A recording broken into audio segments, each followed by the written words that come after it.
हमारी यात्रा स्टार्ट हो जाती है अयोध्या धाम से। हम लोग ट्रेन का वेट करते हैं। ट्रेन मिलने पर हम लोग लोकल डिब्बे में जा कर के अपने दोस्तों के साथ बैठ जाते हैं और वहां से देखते हैं एक खूबसूरत रेलवे का डिब्बा। इसके साथ अपने दोस्त के साथ हम पहुंच जाते हैं प्रयागराज रेलवे स्टेशन पर। पीछे आपको बोर्ड देखने को मिलेगा और यहाँ से अपनी यात्रा शुरू करते हैं प्रयागराज संगम के लिए। हम लोग टैक्सी को देखते हैं। टैक्सी पे ये टैक्सी अच्छी लगती है, इस पे हम अपने दोस्तों के साथ बैठ जाते हैं और इसमें देते हैं छोटा मोटा सा लेक्चर और इसके बाद अपनी यात्रा शुरू कर देते हैं। इलाहाबाद की खूबसूरत सिटी को देखते हुए हम संगम की ओर बढ़ते हुए आगे की तरफ चलते हैं। अपने मोटे से दोस्त के साथ पहुंच जाते हैं प्रयागराज संगम के पास और यहाँ अपनी यात्रा प्रारंभ कर देते हैं। थोड़ा सा दूर चलने के बाद अपने दोस्त के साथ आगे की यात्रा कंप्लीट करते हुए पहुंच जाते हैं। छोटा सा मित्र मिल जाता है। इसके बाद हम पहुंच जाते हैं गंगा के तट पर और अपने नाव पर हम चढ़ जाते हैं।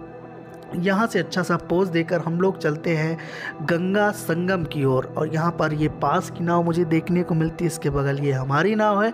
यहाँ से होती हुई जो गुजरती है नाव वो देखने में बहुत ही ज़्यादा सुंदर लगती है। ये आपको देखने को मिलेगा नदी में उड़ते हुए पक्षी जो कि देखने में बहुत ही ज़्यादा सुंदर लगते हैं। यहाँ पर लगता है माँ गंगा का जयकारा अपने दोस्तों के साथ और आगे की यात्रा शुरू रहती है। ये आपको पक्षियों की कोलाहल देखने को मिलेगा। इन अंकल का हमको गाना सुनने का सौभाग्य प्राप्त होता है। पार करो मैया पार करो, पार करो मैया पार करो, नैया पड़ी मजेदार, जय श्री राम गंगा मैया पार करो, मेरी नैया पड़ी मजेदार, गंगा मैया पार करो। कि आपको गाना अच्छा लगा होगा। हम लोग पहुंच जाते हैं संगम के बीचों बीच और यहाँ पर अपने दोस्त के साथ संगम के तट पर उतरने लगते हैं और ये आपको देखने को मिलेगा यमुना और गंगा जी का डिफरेंट कलर का जल। जो मटमैला कलर का है वो गंगा और ये पास में यमुना जी। यहाँ पर सब लोग स्नान करते हैं दो नाव के बीच में इस प्रकार से लगाकर। ये दोस्त हमारे स्नान करते हैं। उसके बाद हमारा नंबर होता है। हम भी कपड़े उतार कर स्नान क्रिया प्रारंभ कर देते हैं। लगाते हैं माँ गंगा का जयकारा और लगभग लगाते हैं 11 डुबकी। 11 डुबकी लगाने के बाद हम जो है तैयार हो जाते हैं। तैयार होने के बाद पुनः हम लोग अपने नाव में बैठने के लिए तैयार हो जाते हैं। तैयार होने के बाद हम लोग अपनी यात्रा को फिर से प्रारंभ कर देते हैं। नहाने के बाद हमारी यात्रा जो होती है वो होती है ऋषि भारद्वाज आश्रम की ओर। यात्रा में थोड़ा सा हम लोग भजन सुनते हैं क्योंकि यात्रा में भजन होना बहुत ज़रूरी है, क्योंकि भजन के ही माध्यम से हम भगवान श्री राम का या प्रभु का स्मरण करते हैं। चलिए शुरू करते हैं। पतवार के बिना ही मेरी नाव चल रही है, बिन बाग मेरी मैया हर चीज मिल रही है।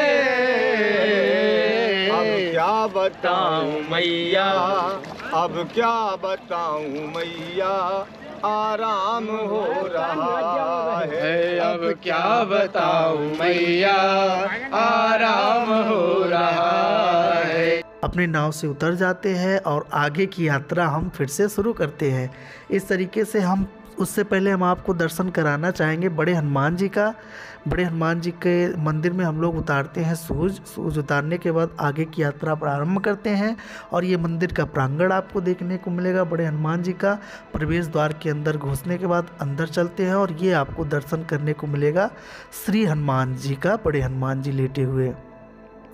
दर्शन करने के बाद हम लोग बाहर आते हैं, थोड़ा सा माहौल देखते हैं। यहाँ पर हवन कुंड भी देखते हैं जो कि देखने में बहुत ही ज़्यादा आकर्षित लगता है। यहाँ दोस्तों राम वन गमन यात्रा के इस क्रम में हम लोग आ चुके हैं इलाहाबाद के श्री भरद्वाज आश्रम में। ऐसा कहा जाता है कि जब भगवान रामचंद्र वन को जा रहे थे वनवास काटने के लिए, तो ऋषि भरद्वाज जी से मिलकर जाते हैं और जब रावण का वध करके पुनः वो अयोध्या आते हैं तब भी वो जो है माता सीता और भैया लक्ष्मण के साथ और जो है विभीषण सभी सुग्रीव वगैरह सब लोग रहते हैं। सबके साथ में जो है ऋषि भरद्वाज के दर्शन करने के लिए आते हैं। तो आज कैसा ये मंदिर है, इसका क्या स्थिति है और इसकी क्या महिमा है, आज ये चल के हम आपको आगे एक्सप्लोर करते हैं। बने रहिएगा वीडियो के एंड तक और वीडियो अच्छा लगे तो लाइक शेयर सब्सक्राइब करने का भी प्रयास करिएगा। चलिए इस वीडियो को स्टार्ट करें। मंदिर के प्रांगण में चलने से पहले आपको देखने को मिलेगा नंदी भगवान। इनका दर्शन करते हैं। दर्शन करने के बाद ऋषि भारद्वाज आश्रम के मेन प्रांगण में हम लोग प्रवेश करते हैं। ऐसा कहा जाता है कि प्रभु श्री राम यहाँ पर आए हुए थे और वनवास के समय जाते वक्त आते वक्त दोनों समय यहाँ ऋषि भरद्वाज जी से मिलने आते हैं। ये सामने आपको एक शिवलिंग देखने को मिलेगा जो ऋषि भरद्वाज आश्रम जिनकी पूजा किया करते थे। शिवलिंग के पास में ही आपको ऋषि भरद्वाज जी का मूर्ति आपको देखने को मिलेगा। इस तरीके से रखी हुई है और ये शिवलिंग बहुत ही प्राचीन है। ऐसा कहा जाता है कि त्रेता युग से ऋषि भरद्वाज जी इसका जो है प्राण प्रतिष्ठा किए थे, तब से लेकर आज तक इस शिवलिंग को इस तरीके से पूजा जाता है। और ये पूरा प्रांगण आपको देखने को मिलेगा ऋषि भारद्वाज आश्रम का। अब तो पूरा प्रयागराज शहर हो चुका है। इससे पहले यहाँ पर जंगल वगैरह रहा करते थे। मंदिर के ऊपर का प्रांगण देखोगे जो कि देखने में बहुत ही अच्छा लगता है। आपको साथ में दर्शन कराएंगे। यहाँ पर जो प्रसिद्ध कूप वगैरह है वो भी आपको दिखाना चाहेंगे। बाहर निकलने के बाद महर्षि एकलव्य जी का गुफा यहाँ भी आपको देखने को मिलेगा। अंदर चलते हैं और सभी मंदिर का आपको दर्शन कराते हैं। बने रहिए इस वीडियो में। आगे आप देखिए प्राचीन मंदिर व्यास मुनि जी का है। किस तरीके से व्यास मुनि जी यहाँ अंदर बैठे हुए हैं, देखने में बहुत ही ज़्यादा सुंदर लगता है। आप कभी भी आए तो यहाँ दर्शन करने के लिए ज़रूर आए। बड़े सौभाग्य की बात है, आपको देखने को मिलेगा। आगे चलते हैं। आगे आपको सत्यनारायण भगवान देखने को मिलेंगे और पास में आपको कोई प्रतिमा देखने को मिलेगी। आप गेस करके बता सकते हैं कौन है। साथ में माँ लक्ष्मी है, इसके बगल पता नहीं कौन है। साथ में आगे चलते हैं। यहाँ पर भी आपको शिवलिंग देखने को मिलेगा, इसका भी दर्शन आप कर सकते हैं। यहाँ पर भोला भंडारी, यहाँ भगवान शंकर जी का शिवलिंग वगैरह रखा गया है और सभी रूप यहाँ पर माता जी के यहाँ पर इस तरीके से दर्शाए गए हैं। ये नंदी जी हैं, इनका भी दर्शन कर सकते हैं। आगे चलते हैं और दादाजी से कथा सुनते हैं। सबका जंगल था, यह गंगा बहती थी सड़क पर जी। ये भरद्वाज मुनि बसाई प्रयागराज। ये प्रयागराज बसाया भारद्वाज ऋषि ने जी। जब यहाँ कुंभ मेला लगता था जी यहाँ पर, तो माघ मकर गति रवि जब हो तीरथ पते ही आप सबको जी। देव धनुष की नर श्रेणी साधन मध्य सकल हुए जी जी। सब यहाँ ये सब है जी। यहाँ पर गंगा बहती थी, यहीं आकर रहते थे भरद्वाज आश्रम। अति पावन परम रम्य मुनिवर मन भावन। 88,000 ऋषियों के राजा थे भगवान ये भारद्वाज जी। जी जी। इन्होंने पुष्पक विमान बनाया इन्होंने जी। पुष्पक विमान। इनके पिता का क्या नाम था? इनके पिता का नाम था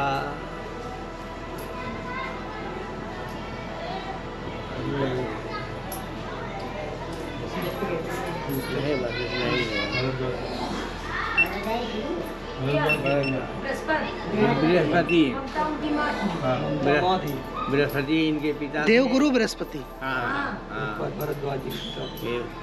आशीर्वाद बृहस्पति तो थे ही।